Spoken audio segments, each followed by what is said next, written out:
በከተማችን አንድ በጣም ዘናጭ ሬስቶራንት አለ። ውድ ከመሆኑ የተነሳ ባለቤቱ ራሱ ደፍሮ አይበላበትም።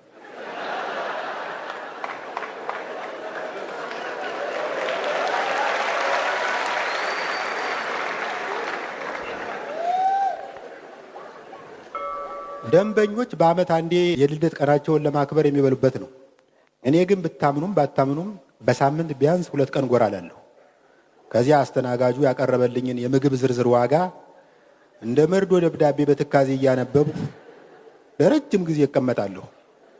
አስተናጋጁ ምን ላምጣልህ ወንድም ይለኛል። እስቲ መጀመሪያ ውሃ በሎሚ ያምጣልኝ እለዋለሁ። አስተናጋጁ መጀመሪያ የሚለውን ቃል መነሻ በማድረግ ቀጥሎ የሆነ ከበድ ያለ ምግብ ያዛል ብሎ ሰፍ ብሎ ይጠብቀኛል።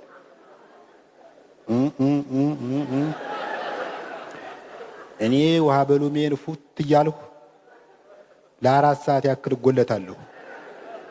አስተናጋጁ ቀስ በቀስ እንደ ደንበኛ ሳይሆን እንደ ደመኛ ይቆጥረኝ ነበር። አንድ ቀን ከተጎለትኩበት ፊት ለፊት ካለው ወንበር ላይ ከፍቅረኛው ጋር የተቀመጠ ተስተናጋጅ ወንድም እንብላ አለኝ። በጣም ገረመኝ። እንብላ የሚለው ቃል እናቸንፋለን እንደሚለው ቃል የአገልግሎት ዘመኑን የጨረሰ ነበር የመሰለኝ። በዚህ ዘመን ውስጥ እንዲህ ያለ ሬስቶራንት ውስጥ አንድ ሰው እንብላ ካለህ ይሄ ነገር ግብዣ ነው ወይስ ፕራንክ ነው ብለህ መጠራጠር አይቀርም። ወደ ምግቡ ተመለከቱ። ፍቅረኛሞች ያዘዙት የጎድን ጥብስ ነው። አሃ አሁን ነገሩ ግልጽ ሆነልኝ። ጀለስ እንብላ ከማለቱ በፊት ስጋ እንደማልበላ በቂ መረጃ ሰብስቧል ማለት ነው። ያለምንም ኪሳራ በፍቅረኛው ፊት ለጋስ መስሎ ለመታየት እየሞከረ መሆኑ ገባኝ። በሌላ አነጋገር ጎድን ጥብሱን ሳያስበላ የቺኩን አንጀት ሊበላ ፈልጓል ማለት ነው። የተባረከ ይሁን ስጋ አልበላም አልኩኝ። ወይ ታድለህ አለች ልጅቷ። ምን አለ እሱን ብትመክርልኝ። ስጋ በጣም ይወዳል አልኳት። ይወዳል አይገልጸውም፣ የቄራ መኪና በለው።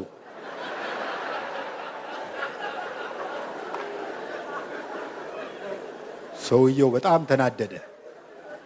ሴትዮዋ ቀጠለች። ስጋ ለመብላት ቶሎ እንደማያስረጅ ሰምቻለሁ። ስንት ዓመትህ ነው አለች።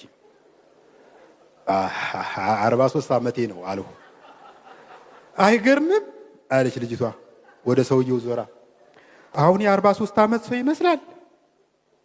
በፍጹም የ53 ዓመት ነው የሚመስለው።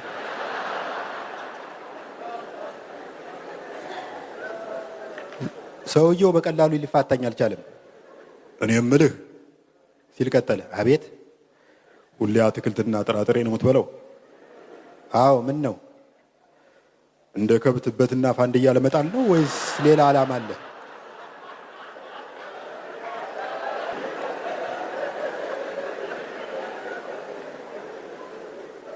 ስሙኝማ፣ የኑሮ መክፋት ጸባያችንን እያከፋ የመወዳደስ ባህላችንንም እየረበሸው። ባለፈው አመሻሹ ላይ ቦሌ መንገድ ዳር ቆሜ አላፊው አግዳሚውን እያየሁ ነበር። ነገሩ እውነት ለመናገር ሴቶችን ብቻ እየመረጥኩ ነበር የማየው። አብይ አህመድ ቢያልፍ ቀና ብዬ አላየውም። ሼህ አላሙዲ ቢያልፍ ቀና ብዬ አላየውም። ሼፍ ዮሐንስ ምን የመሰለ መክተፊያ አንጠልጥሎ ቢያልፍ አላየውም።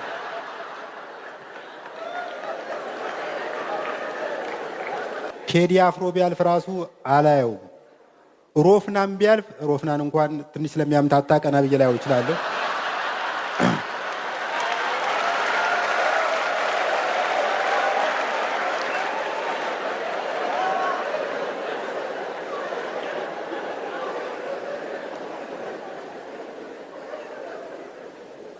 እኔ ከቆምኩበት ትንሽ አለፍ ብሎ 2 ጎረምሶች ቆመው ኃላፊ ሴቶችን ይለክፋሉ።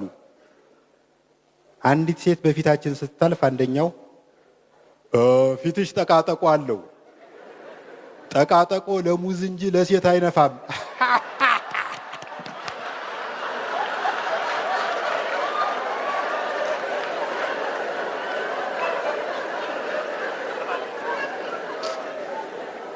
ፊቱን ዞር ብዬ አየሁት።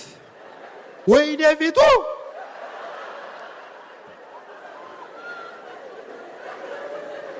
ፊቱ ድንበር ላይ ቢቀመጥ ብቻውን የውጭ ወራሪ ይመልሳል።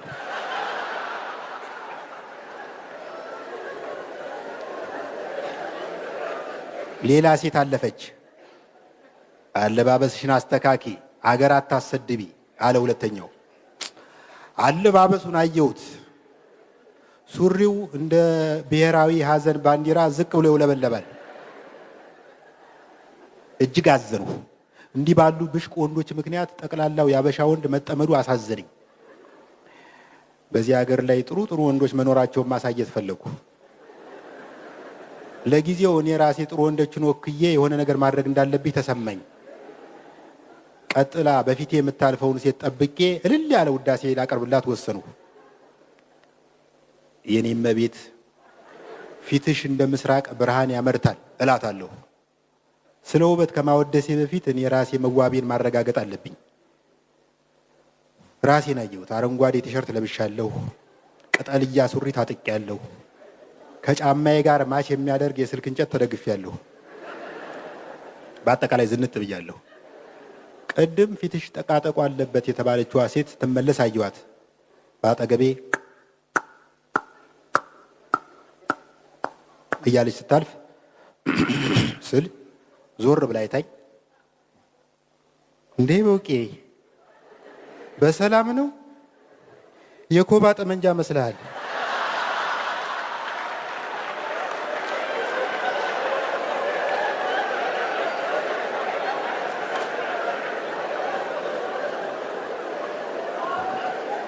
ሌላው በዚህ ዘመን ክፉኛ እያሳሰበኝ የመጣው ዝርፊያው ነው። ከ4 ዓመት በፊት እዚህ ሀገር ስፖኪዮ ነበር የሚሰረቀው። አሁን ሙሉ መኪናውን ይሰርቁና ስፖኪዮን ለማስተዛዘኛ ጥለውት ይሄዳሉ። ባለፈው በእኔ በራሴ የደረሰውን ልንገራችሁ። የሆነ ክለብ ስዝናና መሸውና በጊዜ ልግባ ብዬ ከምሽቱ 6 ሰዓት አካባቢ ወደ ቤቴ ወክ ማድረግ ጀመሩ። እዚህ በአምቢስ ጋር ሰማይ በለው ድልድይ ላይ ስደርስ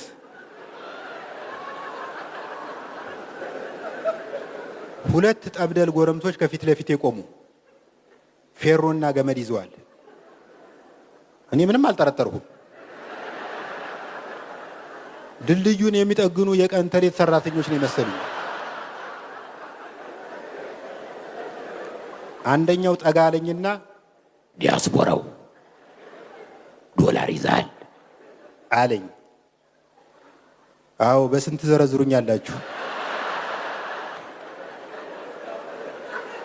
ሁለቱም በጣም ሳቁ። በሳቅ መድከማቸውን ቼክ ካደረኩ በኋላ በጠረባ አንጥፊያቸው ጉዞዬን ቀጠሉ። የዲያስፖራ ነገር ሲነሳ አሜሪካን ሀገር ፔንሲልቬኒያ በተባለ ጠቅላይ ግዛት ፒትስበርግ በምትባል ከተማ ለ2 ዓመት ያህል ኖሬያለሁ። ሀገሩ በሚያስፈራ መንገድ ጭር ያለ ነው። ፈረንጆች የመኪና ጥሩምባ አይነፉም። ሌላ የሚነፉት ብዙ ነገር አላቸው። እንዲያውም በፈረንጅ መኪና ውስጥ የማይገኝ 2 ነገር ቢኖር ክላክስና ጥቅስ ነው። አንዳንዴ ጸጥታው በጣም ሲያስፈራኝ ድምፅ ፍለጋ 1 ኪሎ ሜትር ያክል ከምኖርበት ሰፈር ርቄ እሄዳለሁ።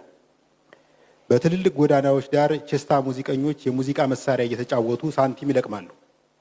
እኔም ደህና የሸቀልኩ ቀን ከሆነ ለአንዳንዶች እየሸለምኩ አልፋለሁ። ሽልማቴ ደረጃ አለው።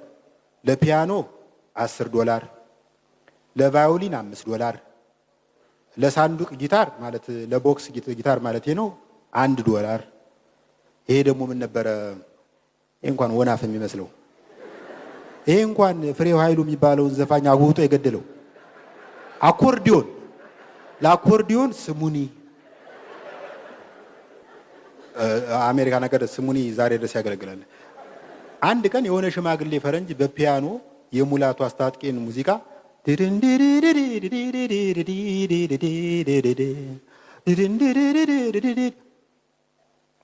በጣም ኢሞሽናል ሆኖ የአገሬ ናፍቆት ለሙላቱ አስታጥቄ ያለኝ አድናቆትና ለዚህ ፈረንጅ ያለኝ አዘኔታ ተደማምሮ በጣም ስሜታዊ ያደረገኝ። $100 መሽለቅ አድርጌ ግንባሩ ላይ ልመርግለት ከፈለኩ በኋላ በሃራስመንት እንዳይከሰኝ በመስጋት ፒያኖ ላይ ጣልኩለት። ሽማግሌው ፈረንጅ $100ን ሲመለከት በጣም ከመደናገጡ የተነሳ ለጥቂት ሰከንዶች ዜማው ጠፋበት። ሳያስበው የእርጋ ዱባለ መጫወት ጀመረ። አመስግኘው መንገዴን ከቀጠልኩ በኋላ ራሱ ሊፋታኝ ነው። ፒያኖን በሲኖትራክ አስጭኖ እየተከተለ ተጫወተን። ወደ አገር ቤት እንደተመለሱ ልለምደው ያልቻልኩት ነገር ቢኖር የድምፅ ብክለት ነው። በተለይ የመንገድ ዳር ማስታወቂያና ስብከት አልበዛም? ሰዎች እምነታቸውን በአደባባይ የማስተዋወቅ መብት አላቸው። ከስብከት ጋር ችግር የለብኝም። ግን አንዳንድ ሰዎች ወደ አደባባይ የሚያወጣቸው የእምነት ፍቅር አይመስለኝም።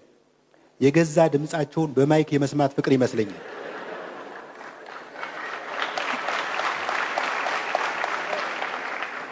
በቀደም እዚህ መገናኛ በሚገኝ አንድ አውቶቡስ ማቆሚያ ላይ ከሌሎች መንገደኞች ጋር ጠጋ ብዬ ቆሜያለሁ። አንድ ሰውዬ ፍሪጅ የሚያክል ሞንታርቦ ከፊታችን ጠምዶ ሲያበቃ የሐዋርያት ሥራ ምዕራፍ 2 ብሎ ሲጀምር አንዱ ወንድማችን ይኸውልህ እዚህ ያለነው ሁሉ ቀደም ብለን ጌታን ተቀብለናል። የድሮ ጴንጤዎች ነን። አሁን ራሱ እዚህ የቆምነው ወደ መካነ ኢየሱስ የሚወስድ አውቶቡስ ለመጠበቅ ነው።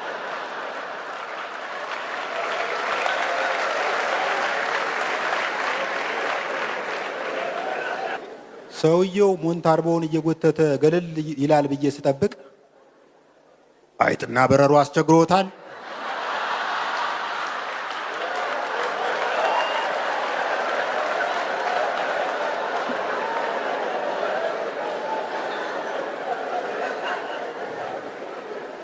አይጥና በረሮ አስቸግሮታል። እንግዲያውስ በአንድ ድንጋይ ሁለት አምፖል እንዲሉ ሁለቱን በአንድ የሚያጠፋ መድኃኒት ተዘጋጅቶለታል። በመጀመሪያ አይጡን በመድኃኒት ይገድሉታል። ከዚያ የአይጡን ሬሳ ጠረን መቋቋም ያቃታቸው በረሮች ቤቱን ጥለው ሄዱለታል። እመለሳለሁ። አመሰግናለሁ።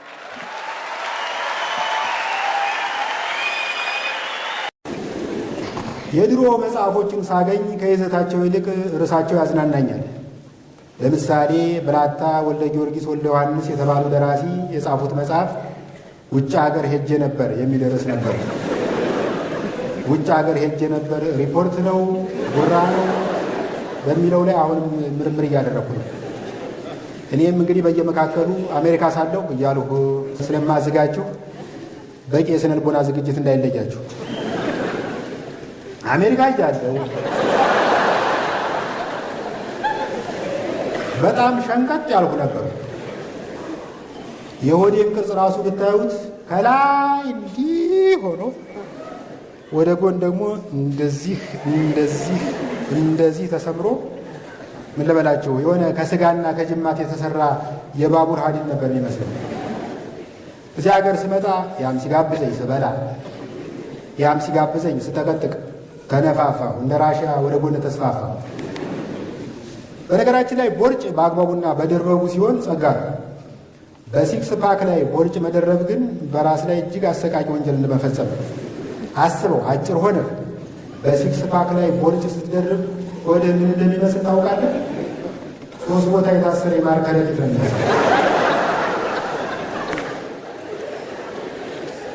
መፍትሄ ፍለጋ ዙሪያዬን ማማተር ጀመርኩ። የሆነ ጊዜ ላይ በ10 ቀን ውስጥ ቦርጭ እናጠፋለን የሚል ማስታወቂያ አየ። በፎቶሾፕ መሆን አለበት። በሌላ ቀን ደግሞ ቦርጭ በጸሎት አጠፋለሁ የሚል ነብይ በቲቪ አየ። እኔ የጸሎትን ኃይል አልንቅም፣ ግን በጸሎት የሸንቃጣ ሰውነት ባለቤት ትሆናለህ ብዬ አላምንም።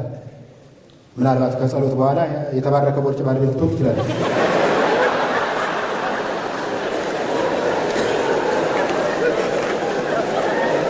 የሚገርማችሁ ጅም ተመዘገበ። ጅም እንደገባው በሴትና በወንዶች መካከል ያለውን የዓላማ ልዩነት መረዳት ይችላል። ሴቶች ጅም የሚመዘገቡት በቃ ጅም ለመስራት ነው፣ ክብደት ለመቀነስ፣ ጤናቸውንና ውበታቸውን ለመጠበቅ ወዘተ። የሚገርመኝ የጂሙ መልበሻ ክፍል ገብተው ከቦርሳቸው ውስጥ 4 ግብዳ የታሸገ ውሃ፣ የፈረስቴድ ሳጥን፣ መለስተኛ ሚዛን፣ የቦርጭ መስለቢያ ዝናርና የመሳሰሉት ነገሮች ያወጣሉ። አንዳንዴ ሳስበው የሴቶች ቦርሳና የኢትዮጵያ ሕዝብ የማይችለው ነገር የለም። ወንድ ልጅ በበኩሉ ጅም የሚመዘገበው ዘርፈ ብዙ ተግባሮችን ለመፈጸም ማለትም ለጅንጀና፣ ከውጭ የተላከለትን ብራንድ ቱታና ጫማ ለማሳየት፣ ከሌሎች ወንዶች ጋር የጥሬ ስጋ ማህበር ለመመስረት እና እግረ መንገዱን ስፖርት ለመስራት ነው። በጅንጀናው ላይ ከወንደላጤዎች በላይ ባለትዳሮች በንቃት ይሳተፋሉ። አንዳንዴ ሳስበው ባለትዳር ወንዶች ለወንደላጤዎች ያላቸው ግምት ከመጠን በላይ ተጋነነ ይመስለኛል። እኔ እዚህ በአንድ ሴት ተወስኜ እሱ ቺክ እየለዋወጠ ይከካል ብለው በልባቸው ይከካል።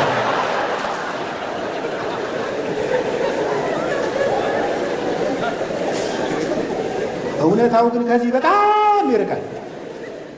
ባለትዳሩ በየአሳቻ ቦታው የተገኘችውን ብርቅዬ አጋጣሚ ለመጠቀም ተፍ ተፍ በሚልበት ሰዓት አብዛኛው ወንደላጤ በጊዜ ገብቶ ነጭ ሽንኩርቱን አፉ ላይ፣ ነጭ ጋቢውን ትከሻው ላይ ጣል አድርጎ ሶፋው ላይ ተጋድሟል። እኔ ገና ጅም በጀመርኩ ሰሞን አንዲት ደልደል ያለች ሴት ጠጋ ብዬ ማውራት ጀመርኩ። ወሬው ወደ ጅንጀና ማዘንበል ሲጀምር ሴትዮዋ ወንድሜ ኧረ ገና ከወለድኩ 30 ቀን ነው።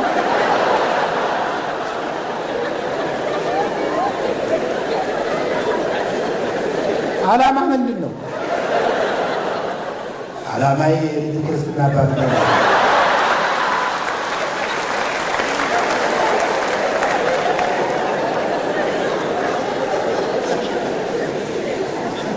ጅም የምንሰራበት አዳራሽ በጣም ሰፊ ነው። እኔና ቦሌ የተባለ ጓደኛዬ መስኮቱን ከፍተን ከመስኮቱ አጠገብ እንፈጋለን። የሆነ ጊዜ ላይ አንድ ሰውዬ ከሩቅ እያቆራረጠ መጣና ብርድ ታስመጡኛላችሁ አለና እጁን በትከሻችን አሻግሮ መስኮቱን ለመዝጋት ሞከረ።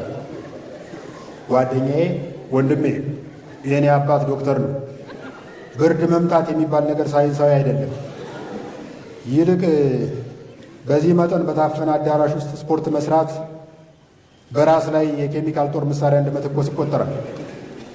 ሰውየው ለተሰጠኝ ሙያዊ ማብራሪያ አመሰግናለሁ ብሎ ይሄዳል ብዬ ሳስብ እኔ ካንተ ባላውቅም ብሎ ጀመረና መጠነ ሰፊ ምላሽ ሰጠ። እኔ ካንተ ባላውቅም ብሎ መጀመር የትህትና አነጋገር ይመስለኝ ነበር። በእርግጥም አንድ ሰው ፒኤችዲውን ከሃርቫርድ ዩኒቨርሲቲ ሰርቶ የጥናትና የምርምር ጽሑፍ አሳትሞ እኔ ካንተ ባላውቅም ብሎ ከጀመረ ትህትና ነው። አንድ ሰው ከ3ኛ ክፍል አቋርጦ እኔ ካንተ ባላውቅም ብሎ ከጀመረ ግን ኑዛዜ ነው። ሰውየው ችክ እያለ ሲመጣ ጓደኛዬ እየተናደደ መጣ። ስማ፣ አሁን የተናገርከው ከሳይንስ ጋር ያለህን ስር የሰደደ ጠብ የሚያሳይ ነው። ዶክተር አብይ እንዳንተ ያሉ ሰዎች መኖራቸውን ቢያውቅ ከሳይንስ ሙዚየሙ ጎን የሳይንስ መካነ መቃብር ይገነባ ነው። አሁን ይሄ መስኮት ይከፈታል ብለናል፣ ይከፈታል። እምቢ ካልክ ምርጫ ያንተ ነው። እንደኔ እኛ ተጋግዘን ከምንመታህ ብርድ ሊመታ ይሻላል። ብዙም ሳልቆይ ጅሙን ተውኩትና ወክ ማድረግ ወሰኑ። እኛ ሰፈር እንደ ብዙ የአዲስ አበባ ሰፈሮች ለወክ የተመቸ አይደለም። አስፋልት አለ። ከአስፋልቱ ዳር የምታገኘው የእግረኛ መንገድ ሳይሆን የሆነ ሀብታም ሰው ግቢ ነው። እየተራመድክ ድንገት ከፊት ለፊት ሲኖትራክ ከመጣብህ ዘል ሀብታሙ ቤት ትገባለህ። ከመኪና አደጋው ብታመልጥ ዘበኛው ይገላል። አሳቻ መንገድ ላይ በእግር መሄድ ብዙ አደጋ ያጋጥሟል። ከጥቂት ሳምንታት በፊት አድዋ ድልድይ አካባቢ ወክ እያደረኩ ሳለ አንድ ጎረምሳ በሞተር እያለ መጣና እጄ ላይ የነበረውን ምን የመሰለ የተጠበሰ በቆሎ ሞንጭለፍ አርጎኝ ተፈተለለ። እንዴ ለበቆሎ ጥብስ ይሄኛል ስለው ለዛሬ ልምምድ ላይ ስለሆነ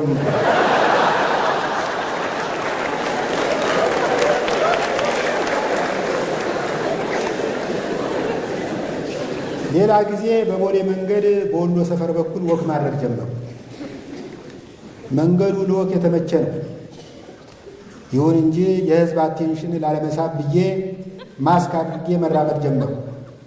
10 ደቂቃ ከተራመድኩ በኋላ ግን የሆነ አቴንሽን ናፈቀኝ። ማስኩን አወለኩና መራመዴን ቀጠሉ። የሆነ ቦታ ስደርስ ቆምኩ። ብዙ ሳይቆይ የሲቪል ልብስ የለበሰ ሲቪል ሰው እየመጡ አጠገቤ ቆመ።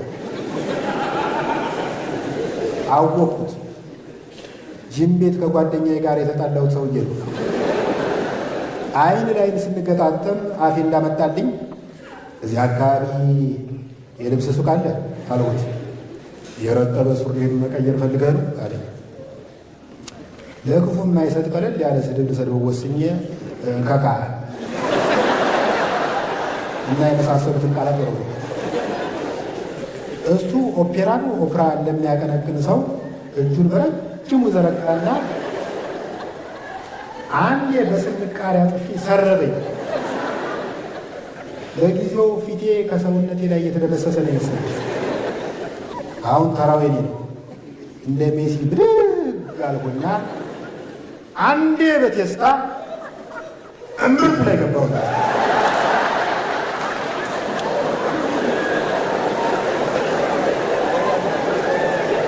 ብቻ ተያይዘን እንደ ጓይ ሲያነጥረኝ እንደ ክክ ሳሰጠው አንድ 10 ደቂቃ ያክል ቆየ። ወዲያው ድንገት ከየት መጣ ያልተባለ ዝናብ መውረድ ጀመረ። የምህረት ዝናብ።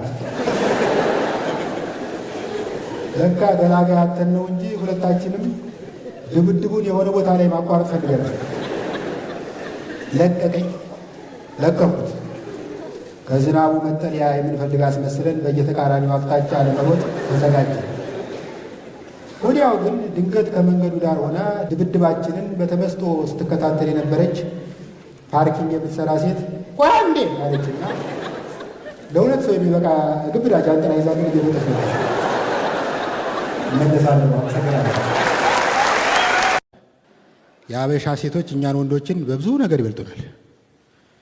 ለምሳሌ በዝነጣ ሴቶች ጠዋት ተነስተው 7 ልብስ ለክተው አንዱን ይለብሳሉ። እኛ ደግሞ አንዱን ልብስ ለ7 ወር ያክል እንለብሰዋለን። በእርግጥ ይሄ ድምዳሜ እኔንና እዚህ አዳራሽ የታደሙትን ወንዶች አይጨምርም።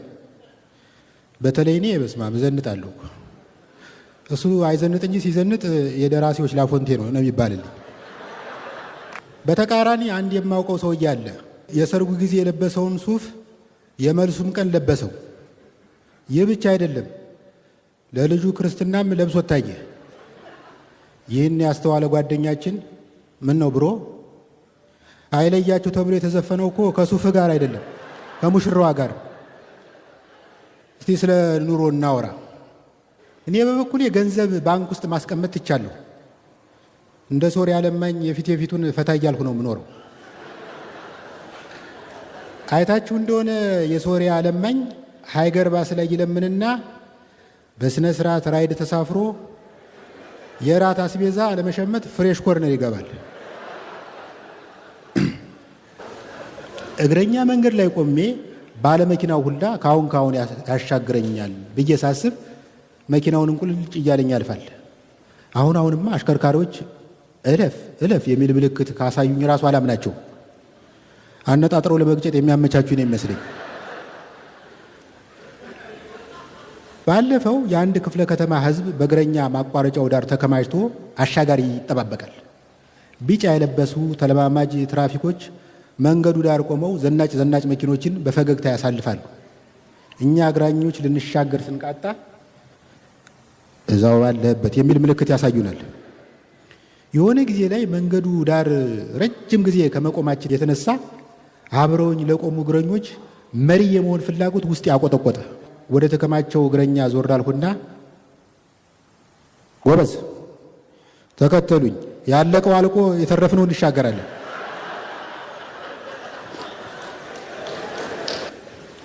በነገራችን ላይ በከተማችን ውስጥ ጀግና እያነሰ አጭበርባሪና ሌባ እየበረከተ ነው። ጀግና እንዲኖር ጀግና የሚፈጥር ማህበራዊ ሁኔታ ሊኖር ይገባል ብዬ አምናለሁ። ድሮ እኮ አንድ ሰው መንግስትን ተቃውሞ ከታሰረ ህዝቡ ግልብጥ ብሎ ሰላማዊ ሰልፍ ይወጣለት ነበር። የታሰረ አክቲቪስት ለማስፈታት የሚታሰሩ ሰዎች ሁሉ ነበሩ። እኔ አንዳርጋቸው ጽጌ ነኝ በሚል ስም ፕሮፋይል ፒክቸር የቀየረች ልጅ አውቃለሁ።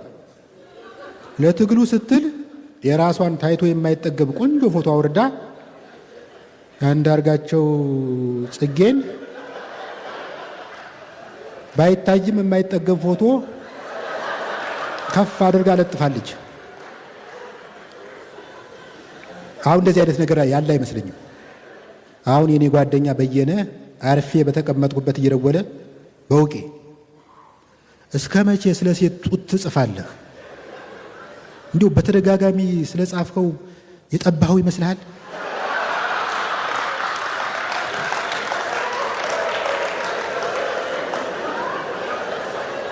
መቼ ነው ለነ አጅሬ የብዕርህን ጉልበት የምታሳያቸው? ህዝቡም እየጠበቀህ ነው እያለ ይጎተጉተኛል። እሺ ብዬ መንግስትን እንዳይሸጥ እንዳይለወጥ አድርጌ ሞልጬ ጽፌ ለጥፋለሁ እንበል።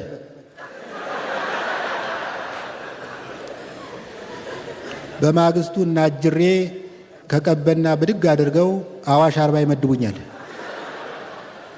ከዛ ደከመኝ ስለቸኝ ሳይል ያነቃቃኝን በየነን አግኝታችሁ በውቄ እኮ ታሰረ ብትሉት አልገረመኝም። በመጨረሻ ላይ እኮ ትንሽ አንቀሽቅሾት ነበር ይላችኋል።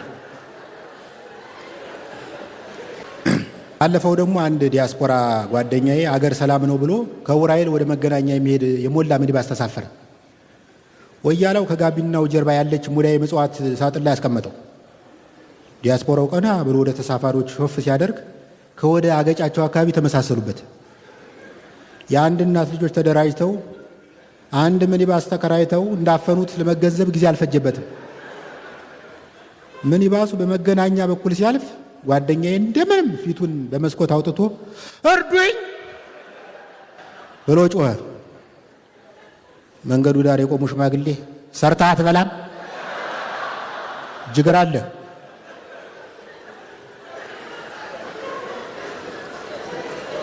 አባቶቻችን ከፈረንጅ ጋር መዋጋት እንጂ ከፈረንጅ ጋር መጋባትን አላስተማሩም። አሜሪካን ሀገር ስኖር ቀን መንገድ ላይ ወክ እያደረጉ የሆነች የፈረንጅ ሴት አገኘሁ። የፈረንጅ ላጤ ሴቶች ውሻ ይዘው ነው ወክ የሚያደርጉ። ከሴትዮዋ ጋር ንግግር ለመጀመር ከፈለግ ከውሻዋ መጀመር አለብህ። ኪዩት ዶግ አልኳት። እንግሊዘኛ ለሚጠጥርባችሁ ውሻ ያምራል ማለት ነው። ውሻውን ብታዩት እኮ እንኳን ሊያምር አሞራ ያራበት የቀብር አስፈጻሚ መኪና ነው የሚመስለው። ፊቱን ስታየው ራሱ ጥገኝነት የመጠየቅ ሐሳብህን ያስቀይራል። ሴንኪው አለች። ስሙ ማን ነው አልኳት። ስሚዝ። ሃይ ስሚዝ አልሁና ጎንበስ ብዬ ግንባሩ እንዳበስኩት። ውሻው አጉረመረመና በዛ መከራ ፊቱ ገላመጠኝ። የሆነ ድብቅ አጀንዳ ይዤ እንደመጣው ገብቶታል። ስለ ውሻ ማውራት ጀመሩ። ስለ ውሻ ለማውራት ስለ ውሻ ማጥናትን ይጠይቃል። ፈረንጆች ብዙ አይነት ውሻ ነው ያላቸው። ለምሳሌ ጀርመን ሼፓርድ፣ ፑድል፣ ቡልዶግ፣ ጀርመን ሾርት ሄርድ ፖይንተር፣ አውስትራሊያ ሼፓርድ፣ ዮርክሼር ቴረር ወዘተረፈ።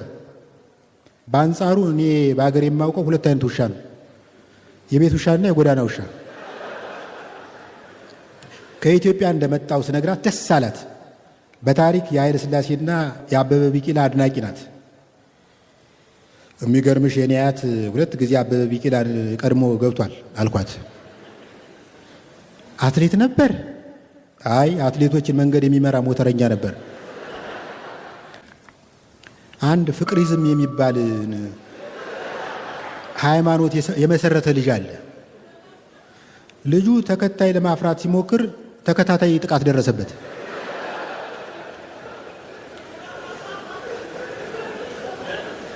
እኔ ለልጁ ማስተላለፍ የምሞክረው ነገር ቢኖር ይሄን ነው። ወንድሜ እዚህ ሀገር አዲስ ሃይማኖት መመስረት ቀርቶ አዲስ ፓርቲ እንኳን መመስረት ከባድ ነው። ዝም ብለህ ተመስርቶ ባለቀ ሃይማኖት ውስጥ ገብተህ ድርሻህን ብታነሳ ይሻላል።